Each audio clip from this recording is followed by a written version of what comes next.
Hello and welcome दोस्तों, study roof में आप सभी का स्वागत है। और जैसा कि हम सभी लोगों को पता है कि लेखपाल की भर्तियां जो है विज्ञप्ति बहुत पहले रिलीज हो चुकी है और इसमें लगभग 8500 पोस्ट हैं। और इसके एप्लीकेशन को लेकर इससे पहले मेरा एक वीडियो आ चुका है।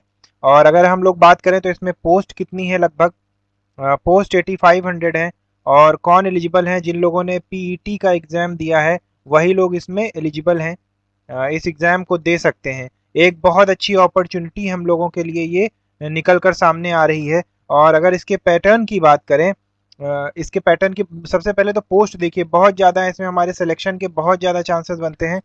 और सिलेक्शन के चांसेस के साथ साथ अगर हम लोग इसका सिलेबस देखें तो इसका सिलेबस भी इतना कठिन नहीं है।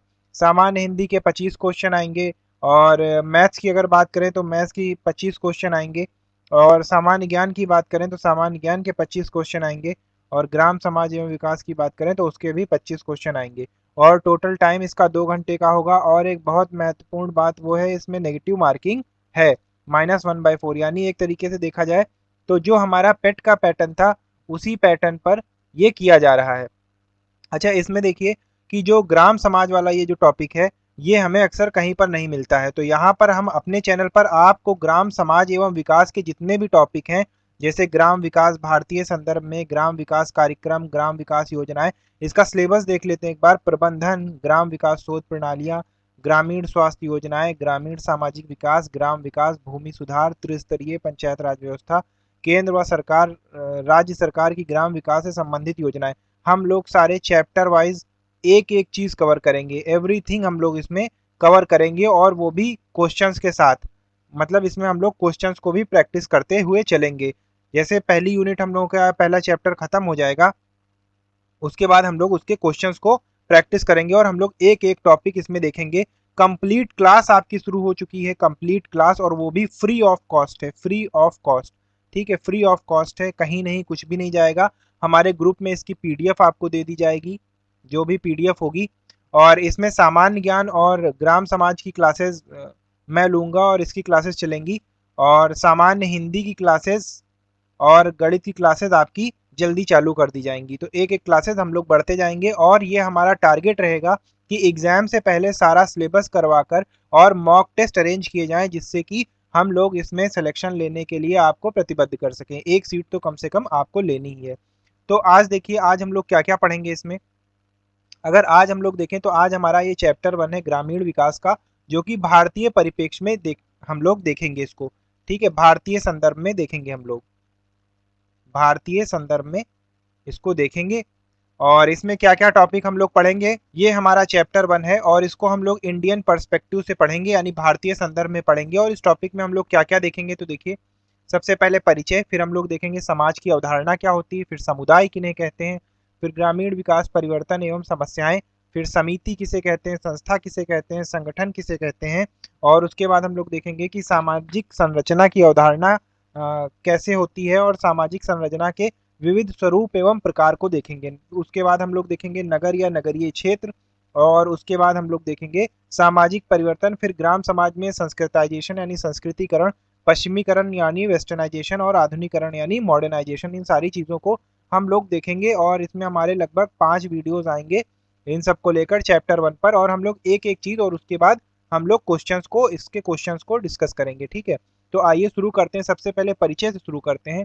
अगर परिचय की बात करें तो आप सभी को पता होगा कि भारत एक ग्राम प्रधान देश है। मतलब ग्राम प्रधान का मतलब यहाँ पर ग्राम यानी जो लोअर एडमिनिस्ट्रेशन है वो यहाँ पर देखने को मिलता है। ठीक है, अगर हम लोग बात करें कि ये ग्राम समाज या ग्राम के एडमिनिस्ट्रेशन की बात सबसे पहले किसने की थी, तो महात्मा गांधी जी ने की थी। और अगर वर्ष 2011 की जनगणना के अनुसार हम लोग देखें तो भारत में तकरीबन 6,40,930 गांव हैं। देखिए, इसमें जो भी फैक्ट्स मैं आपको बता रहा हूँ ये फैक्ट्स आपको पता होने चाहिए। उसके बाद अगर हम लोग देखें तो भारत की लगभग 70% आबादी ग्रामीण क्षेत्र में निवास करती। कितनी परसेंट आबादी, तो लगभग 70% जो इसकी आबादी है, पॉपुलेशन है, वो कहाँ पर निवास करती है, तो 70% पॉपुलेशन इसकी रूरल में निवास करती है, यानी ग्राम में निवास करती है। ठीक है, ग्रामीण क्षेत्र एक तरीके से बात करें। ये 2011 की जनगणना के अनुसार है, तो हम लोगों को वही देखना है, हम लोगों को कोई स्पेसिफिक नहीं देखना है। वैसे अगर 2020 की बात करें तो ये तकरीबन 65% पहुंच चुका है।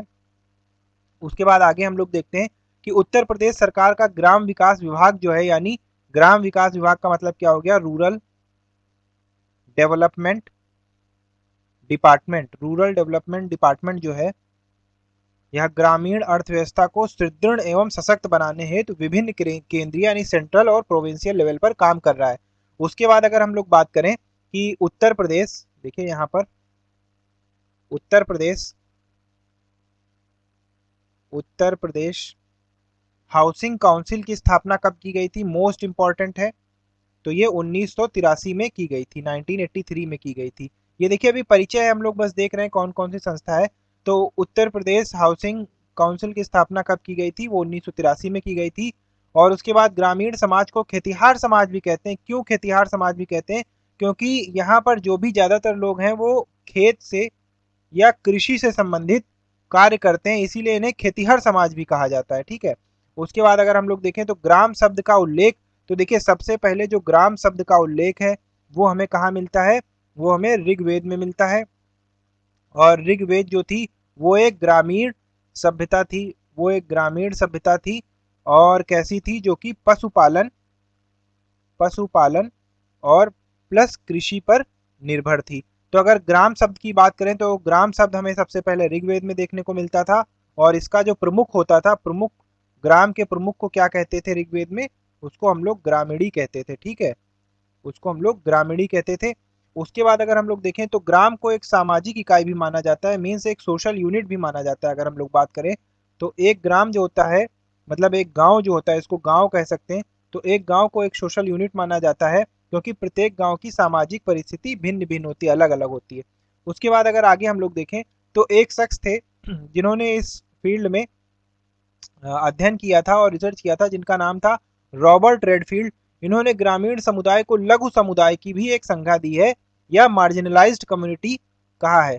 ठीक है, किसने कहा है, मार्जिनलाइज्ड कम्युनिटी भी कहा है। तो ये रॉबर्ट रेडफील्ड ने कहा है। देखिए ये सारे फैक्ट्स हैं और ये आपको पता होने चाहिए।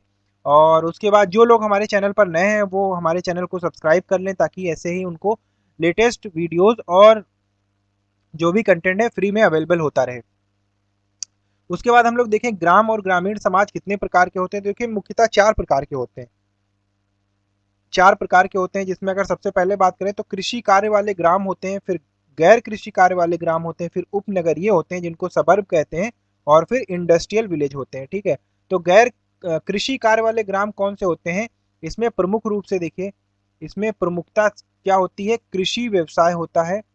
ठीक है, कृषि व्यवसाय होता है और प्लस पशुपालन इनका मुख्य पेशा होता है। ठीक है, तो ऐसे गांव जहां पर 75% से ज्यादा की आबादी किसको, कृषि और पशुपालन को अपना रही होगी, वैसे गांवों को कृषि कार्य वाले ग्राम कहा जाएगा। उसके बाद गैर कृषि कार्य वाले ग्राम कौन से हो जाएंगे, देखिए ऐसे जहां पर ट्रेडर्स, ठीक है, आर्टिशियंस, आर्टिशियंस मतलब क्या हो गए, अगर हम लोग देखें इसमें तो जो हमारे होते हैं जैसे कुम्हार, ठीक है, शिल्पकार, कुम्हार हो गए, शिल्पकार हो गए। ठीक है, और ऐसे जो लोग हैं जो गैर कृषि वाले कार्यों में संलग्न हैं, तो ऐसे जो गांव होते हैं उनको हम लोग क्या कहते हैं, हमारे वो गैर कृषि वाले ग्राम हो जाते हैं। ठीक है, और इसमें अगर हम लोग देखें तो बहुत अलग अलग और संज्ञाएं हमें देखने को मिलती हैं। ट्रेडर्स, अच्छा इसमें एक चीज़ और आ जाएगा, जैसे जो व्यापारी होते हैं। ठीक है, बहुत सारे गांव ऐसे होते हैं जिनमें व्यापारी, शिल्पकार, कुम्हार, ठीक है, इन सब की बहुतायतता होती। तो ऐसे गांव जो कृषि पर कम और अपनी हस्तशिल्प पर ज्यादा निर्भर होते हैं, उन्हें गैर कृषि कार्य वाले ग्राम कहते हैं। उसके बाद एक उपनगरीय ग्राम आता है जिसको हम लोग सबर्ब कहते हैं। ठीक है, सबर्ब, सबर्ब कहते हैं।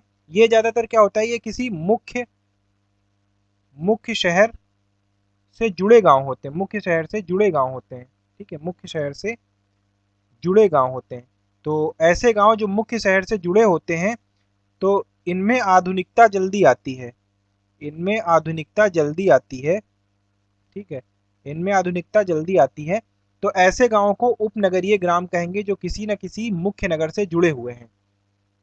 देखिए ये जो दो गांव हैं ये मुख्यतः छोटे होते हैं, ठीक है, और ये दो जो गांव हैं ये मुख्यतः बड़े होते हैं, ठीक है। उसके बाद औद्योगिक ग्राम आता है, तो ये कौन से होंगे? ये ऐसे गांव हैं, कैसे गांव हैं देखिए, ये ऐसे गांव हैं जहां पर लोग जहां पर लोग किसी उद्योग में कार्यरत हैं, किसी उद्योग में कार्यरत हैं, ठीक है। जैसे मान लेते हैं कि कोई स्टील फैक्ट्री है, स्टील फैक्ट्री है जहां से मतलब लोहे का उत्खनन हो रहा है, लोहे का उत्खनन हो रहा है, जाहिर सी बात है, तो वहीं पर स्टील की फैक्ट्री स्टैब्लिश होगी। और वो जैसे हम लोग देखते हैं छत्तीसगढ़ या झारखंड में ऐसी स्टील की फैक्ट्रीज होती हैं, और वो गांव के लोग वहां पर ज्यादातर कार्यरत होते हैं, सारे गांव के लोगों को वहीं पर रोजगार मिलता है। तो ऐसे गांव को जो किसी उद्योग नगरी के करीब हैं या आसपास बसे हुए हैं, और उस गांव के सारे लोग, ज्यादातर लोग उसी उद्योग में कार्यरत होते हैं, उन्हें औद्योगिक ग्राम कहा जाता है।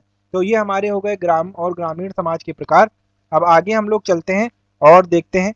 अब अगर हम लोग देखें तो समाज की अवधारणा आती है। तो समाज की अगर हम बात करें, खासकर मानव समाज की, तो मानव समाज किन दो चीजों से मिलकर बना है? एक तो मानव से और दूसरा समाज से। तो देखिए, अगर हम लोग सीधे तौर पर समझें कि मानव समाज या समाज क्या होता है, तो मानव के जो संबंध होते हैं, जो प्रतिमान होते हैं, जो मूल्य होते हैं, जो आदर्श होते हैं, जो प्रथाएं होती हैं, जो मान्यताएं होती हैं, इन सब को मिलाकर आपस में जो बुने हुए ढांचे होते हैं, इन सब को मिलाकर आपस में जो बुने हुए ढांचे होते हैं, उनको हम लोग क्या कहते हैं? समाज कहते हैं, ठीक है, समाज। और ये क्या होता है? ये एक सोशल यूनिट है, एक सोशल यूनिट है, ठीक है, समाज कहते हैं उन्हें। तो मानव के जो संबंध होते हैं, प्रतिमान होते हैं, मूल्य, आदर्श, प्रथाओं, मान्यताओं के बुने हुए ढांचे को हम लोग समाज कहते हैं। और उसके बाद हम लोग देखते हैं कि समाज के बारे में विभिन्न मत कौन से हैं। तो जो विभिन्न विद्वान हैं, उन लोगों ने समाज के बारे में क्या कहा है, ये भी बहुत इंपॉर्टेंट है। तो देखिए, एक विद्वान थे पार्सन्स, उन्होंने समाज के बारे में कहा है। इनके हिसाब से क्या परिभाषा दी गई है, ये अलग अलग परिभाषाएं हैं। देखिए, समाज एक सोशल यूनिट है और उसकी कोई एक सेट डेफिनेशन नहीं है, कोई एक सटीक परिभाषा नहीं है। अलग अलग विद्वानों ने अलग अलग तरीके से इसको परिभाषित किया है। तो आइए हम लोग उनको देखते हैं। समाज को उन मानवीय संबंधों को संपूर्ण जटिलता के रूप में परिभाषित किया जा सकता है जो साध्य संबंधों के रूप में क्रिया करने में उत्पन्न हुए हों, चाहे वो यथार्थ हो या प्रतीकात्मक हो। यानी इन्होंने कहा है कि समाज को ऐसे मानवीय संबंध, जैसे प्रेम हो गया, मानवीय संबंध क्या होते हैं? जैसे प्रेम है, ठीक है। और यहाँ पर अगर हम लोग बात करें, प्रेम के साथ साथ अगर हम लोग बात करें, भाईचारा है, ठीक है, प्रेम है, भाईचारा है, और आपसी सहयोग है। तो ये सब क्या होगा? ये मानवीय संबंध हो गए, ऐसे संबंध जो एक मानव को दूसरे मानव से जोड़े रखते हैं। तो इसकी संपूर्ण जटिलता को रूप में परिभाषित किया जाए, ऐसे जो साध्य संबंधों के रूप में क्रिया करने में उत्पन्न हुए हों, चाहे ये यथार्थ हो या प्रतीकात्मक हो। उसके बाद अगर हम दूसरे विद्वान की बात करें तो वो है गिन्सबर्ग। और इन्होंने कहा है कि समाज व्यक्तियों का ऐसा समूह, यानी समाज ऐसे व्यक्तियों का समूह है जो कुछ खास संबंधों या खास व्यवहारों द्वारा आपस में बंधे होते हैं। और ऐसे खास संबंध या खास व्यवहार क्या हो सकते हैं? ये हमारा कोई त्योहार हो सकता है, ठीक है, कोई त्योहार हो सकता है, या कोई सामाजिक रस्म हो सकती है, ठीक है, सामाजिक रस्म हो सकती है, जैसे शादी। शादी में हमारा पूरा समाज होता है। त्योहार हम देख लें, होली, दिवाली, ईद, ऐसे त्योहारों पर हमें समाज की एक छवि देखने को मिलती है। तो ऐसी चीजों से व्यक्तियों का वो समूह आपस में बंधा होता है। जो उन संबंधों तथा व्यवहारों से बंधे नहीं होते हैं, वो इस समाज का हिस्सा नहीं होते। जैसे हम देख सकते हैं योगी, सन्यासी, ये सब कौन होते हैं? ये ना ही किसी त्योहारों से बंधे हैं, ना ही कोई सामाजिक रस्म से बंधे हैं। सामाजिक रस्म की बात कर लें अगर, शादी, यज्ञोपवीत, ऐसे कोई भी सामाजिक रस्म से बंधे नहीं है। तो ये क्या होते हैं? ये समाज के बाहर रहकर समाज को रास्ता दिखाने का काम करते हैं। तो ऐसे लोग जो इन व्यवहारों से नहीं बंधे, वो समाज का हिस्सा नहीं है, ये गिन्सबर्ग जी ने कहा है। उसके बाद अगले विद्वान का मत देखते हैं, वो है राइट। और राइट महोदय ने यह कहा है कि समाज व्यक्तियों का समूह नहीं है।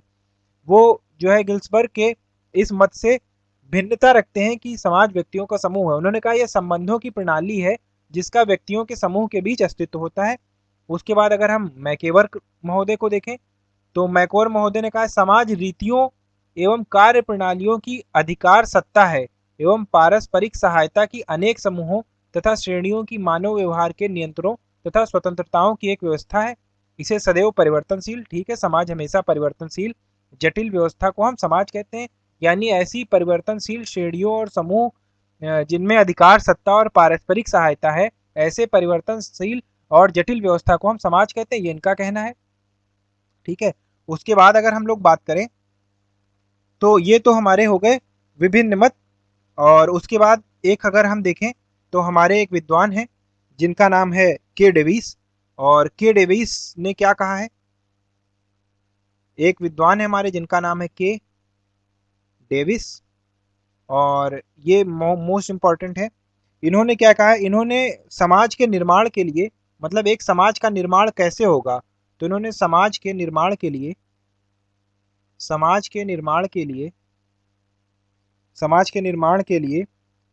कुछ परिस्थितियां बताई हैं। कि मतलब हम लोग 4 लोगों के समूह को समाज नहीं कह सकते या 100 लोगों के समूह को समाज नहीं कर सकते जब तक कि कोई सिचुएशन ना हो। और इनके हिसाब से कौन कौन सी सिचुएशन होनी चाहिए, तो देखिए, सबसे पहले समाज की रक्षा होनी चाहिए। समाज की रक्षा पहली कंडीशन है। दूसरी कंडीशन क्या है कि समाज में कार्य विभाजन होना चाहिए। समाज में कार्य विभाजन, ठीक है, कार्य विभाजन मतलब कोई अगर व्यवसाय कार्य देख रहा है तो कोई घर का कार्य देख रहा है, तो कोई कृषि का कार्य देख रहा है, सबकी जिम्मेदारियां बटी हुई हैं, डिवाइडेड रिस्पॉन्सिबिलिटीज हैं। अगर हम लोग बात करें, सबकी रिस्पॉन्सिबिलिटीज अलग अलग निश्चित हैं, डिवाइडेड रिस्पॉन्सिबिलिटीज हैं। उसके बाद अगर हम लोग बात करें तो उनमें यूनिटी होनी चाहिए, यूनिटी या समूह में एकता, ठीक है, या समूह में एकता होना चाहिए। उसके बाद करें कि सामाजिक व्यवस्था में स्थिरता होनी चाहिए। सामाजिक व्यवस्था में स्थिरता होनी चाहिए, व्यवस्था में स्थिरता होनी चाहिए, या हम लोग बात करें तो स्टेबिलिटी होनी चाहिए। ठीक है, तो ये 4 ऐसी प्री कंडीशंस हैं, 1 2 3 4, ये प्री कंडीशंस हैं। मतलब ये ऐसी परिस्थितियां हैं जिनके होने पर ही हम समाज को समाज कह पाएंगे। अब इन सारी चीजों का निष्कर्ष क्या निकलता है, अगर हम लोग बात करें कॉन्क्लूजन की, तो इन सारी बातों से कॉन्क्लूजन क्या निकलता है, अगर हम लोग बात करें कि इससे क्या हम निष्कर्ष निकाल सकते हैं, तो देखिए, हम कम से कम ये तथ्य तो स्पष्ट कर ही सकते हैं। कैसे तथ्य स्पष्ट होते हैं, तो देखिए, सबसे पहला कि समाज जो है, समाज सामाजिक संबंधों का, समाज सामाजिक संबंधों का की व्यवस्था है। हाँ ठीक है, ये एक सोशल रिलेशंस की का सिस्टम है। समाज एक सामाजिक संबंधों की व्यवस्था है। उसके बाद हम देखें तो ये सदैव परिवर्तनशील रहता है, ये सदैव परिवर्तनशील रहता है, ये आप सबको पता भी होगा। हम देखें तो हड़प्पा काल का समाज कुछ और था, उसके बाद हम लोग देखें तो राजपूत का समाज कुछ और था, फिर अगर हम लोग देखें तो मध्यकालीन समाज कुछ और था, दिल्ली सल्तनत के समय का समाज कुछ और था, मुगल का समाज कुछ और था, और अंग्रेजों के समाज कुछ और था, और आज का समाज कुछ और है। समाज सदैव बदलता चला आ रहा है या सदैव परिवर्तनशील है। उसके बाद अगर हम बात करें तो तीसरा तथ्य क्या स्पष्ट होता है कि समाज के निर्माण में व्यक्ति का महत्व है, व्यक्ति का महत्व है। यानी ये अगर इसको हम लोग समाज माने, ये हमारा समाज है, तो मनुष्य इसके केंद्र में है, ठीक है, या व्यक्ति इसके केंद्र में है, बगैर व्यक्ति के समाज नहीं बन सकता। तो ये 3 तथ्य इसे स्पष्ट होते हैं, यह 3 तथ्य हमें इससे स्पष्ट होते हैं। ठीक है, तो आज की क्लास के लिए इतना ही। कल हम लोग देखेंगे समाज की अवधारणा, कि समाज की अवधारणा क्या है, समाज की अवधारणा देखेंगे। कल का ये हमारा टॉपिक होगा और कुछ क्वेश्चंस को डिस्कस करेंगे। आज का ये इंट्रोडक्टरी वीडियो था, आपको कैसा लगा? अगर आपको वीडियो पसंद आया हो तो चैनल को लाइक करें, सब्सक्राइब करें और वीडियो को शेयर करें। हम लोग ऐसे ही चैप्टर वाइज, आज का ये वीडियो थोड़ा छोटा था, इसके बाद आपको प्रॉपर 20 से 30 मिनट का वीडियो मिलेगा, वो भी पार्ट में, फुल टॉपिक्स कवर्ड। तो आपको वीडियो कैसा लगा आप कमेंट करके बताइए और चैनल को लाइक करें और सब्सक्राइब करें। Thank you for watching.